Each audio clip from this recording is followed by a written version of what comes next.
Welcome back. So, today we are going to start our fifth unit, which talks about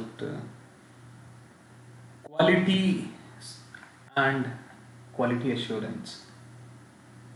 And of course, since we are dealing with softwares, so this is in context with your software quality assurance.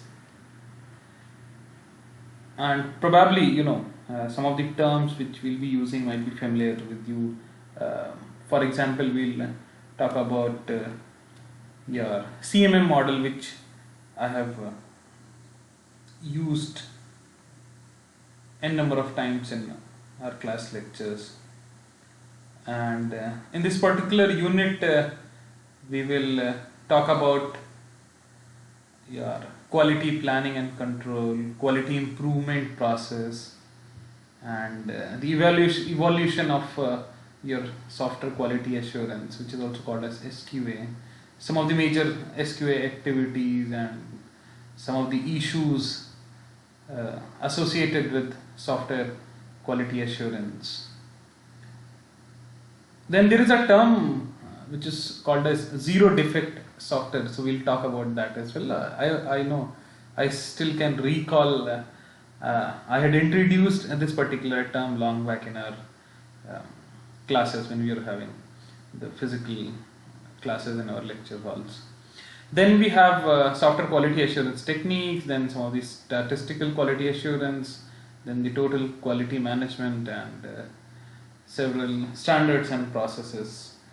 And in today's class, we'll talk about some basic terminologies, and we'll also talk about your capability maturity model. So, to start with, what we have is we have the software quality assurance, the main agent of today's lecture. And before starting software quality assurance, uh, I wanted to ask that what basically the process is, but since it's like one-way communication, so we'll directly jump to this particular topic. So when we talk about process, so this is a sequence of steps performed for a given purpose, right?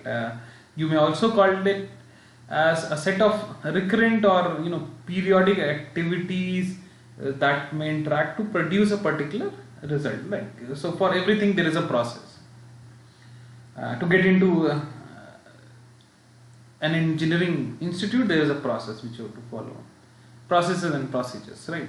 So basically, process is what you do, and this particular process is something which integrates people, tools, and equipment to perform raw material, to transform the raw materials into a product, which is nothing but your output.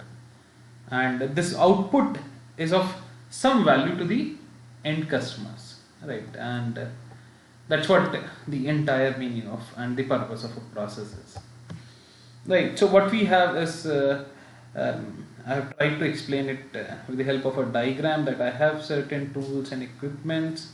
Then we have like some people with skills, some people with training and motivation, and there are several procedures and methods defining the relationship of a task. So it's like, let's say you have to test a particular product, to be very specific, and it is to be tested using, let's say, selenium, right? So selenium is nothing but your tool. And here also, in the directly or indirectly, I'm talking about quality assurance, because testing ensures quality. So I'm using some tool which is nothing but a selenium tool. I have deployed some people and who are certified, right? So people are with some skills and training, who are trained and who are certified in selenium tool. And there are certain procedures and methods defining the relationship between how to use it, when to use it, and what will be the possible output. So that is nothing but the process. Now, when we talk about software process, so this is something like it can be defined as set of activities or methods or practices and transformations that people employ and develop to maintain software and the associated software projects, right? So for example, we have like project plans, we have design documents, we have codes, then we have those diagrams and all, which is definitely falling under design documents. Then we have test cases, we have user manuals and whatnot. Right, so it's a part of this entire software process. Now, the next is the software process capability. So, from this particular term, capability, you might have got some idea that what we are going to discuss in next few minutes. So, it describes the range of expected results that can be achieved by following a software process. Right? So, we'll be achieving certain targets by following a software process. This software process capability of an organization provides one means of predicting the most likely outcomes to be expected from the next software project in the organization which it undertakes. Right. So from past software, I'll be able to get the likely outcomes which I can expect from the projects which my organization is going to take. Next one is your software process performance. So it represents the actual results achieved by following a software process. The software process performance focuses on the results achieved, while software process capability focuses on the results expected. Right. So previously we had the capability, now we have the performance. Right. Dealing with the software process. Now the next thing is the software process maturity. Right. Once again, from the term maturity, you might have got some idea that it is the extent to which a specific process is explicitly defined, managed, measured, controlled, and found to be effective. Right. So it's a way. And the maturity here implies a potential for growth and for consistency with which it applied in projects. It is applied in projects throughout the organization. Right.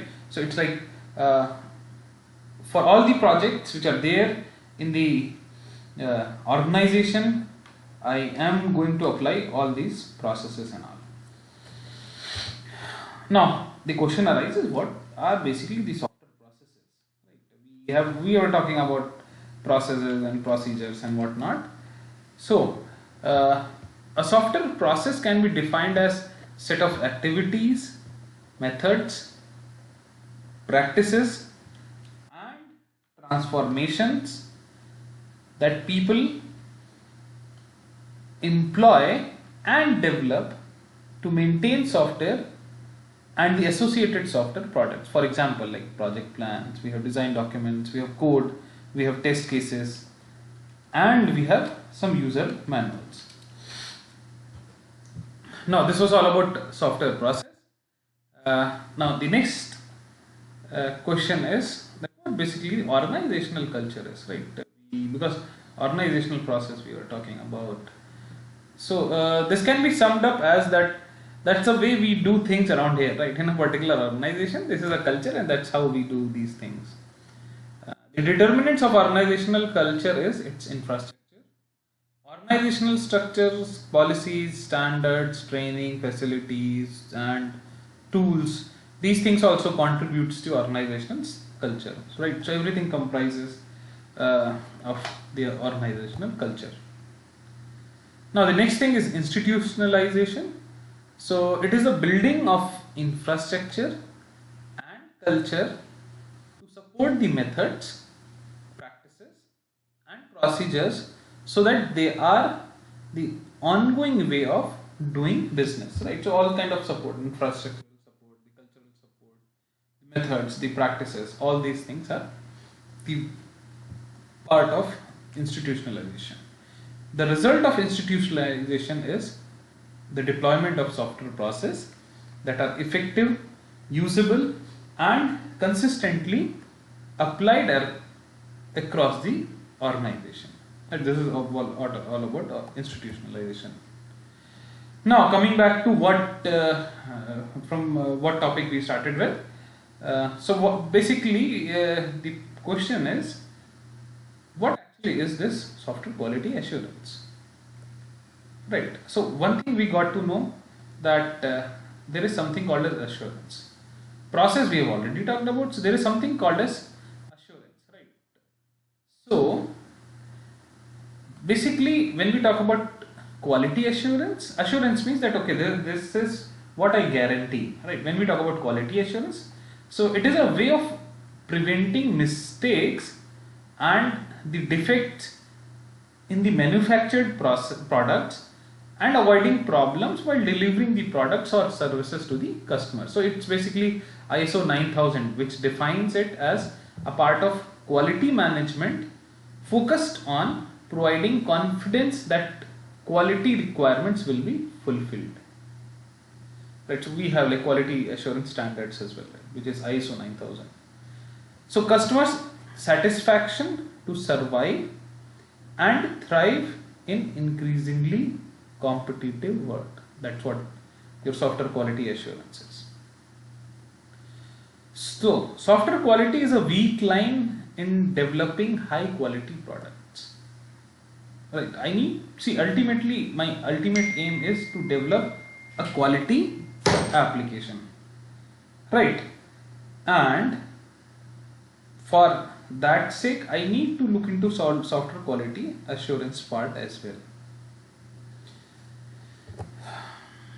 Now the next question is how to appraise this software process maturity, right? So there are two ways to look into this. One is software process assessment, another one is software capability evaluation, right? And the last part, which is separate, which is the maturity questionnaire, right? That talks about that I'll be setting up some certain questions that would be answered by my end user that would result into the software process maturity. So all the stakeholders need to respond back to those. This particular thing I took from the Humphreys book. This is something which is a very popular book among software engineers. So this is the managing the software process, a very, very popular book once again. So the first thing is your software process assessment. Let's quickly see what basically this SPA is, because we are talking about SQA. Once again we'll talk about SQA, but right now we are talking about SPA.